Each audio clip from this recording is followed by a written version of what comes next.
Hello student, welcome to motivation defence academy. भाई हमारी team तो तैयार है। इस बार सैनिक स्कूल को धूल चटा दोगे भाई? Yes sir. भाई जो पेपर आ रहा है उसे धूल चटा दोगे? Yes sir. मजा नहीं आया भाई? Yes sir. ठीक, जैसे भाई आरएमएस में करा था, जैसे यूपी सैनिक में करा था, ऐसी भाई, क्योंकि हमारी जो मोटिवेशन डिफेंस एकेडमी है इसका एक ही टैग है, क्या?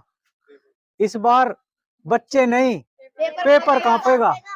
ठीक, और भाई कांप जाना चाहिए। अगर बात आई कि भाई मैं तुमसे पूछूं कि भाई कितने नंबर लाओगे, मुझे तुमसे तुम्हारा कोई नंबर नहीं चाहिए। मुझे केवल वो दे दो जो हमने तुम्हें करा दिया, वो ठीक करिए आना। बाकी 290 नंबर हम तुमसे अपना आप ले लेंगे। ठीक भाई, जो हमारी मोटिवेशन डिफेंस एकेडमी है अपने दम पर बोलती है कि भाई तुम इसे गलत मत करना, 290 नंबर हम आराम से दे देंगे। भाई बच्चे तो बेचारे ये क्या देंगे हमें? बात समझ में आई? वो गलत मत करना। इसी के साथ thank you students, thank you parents.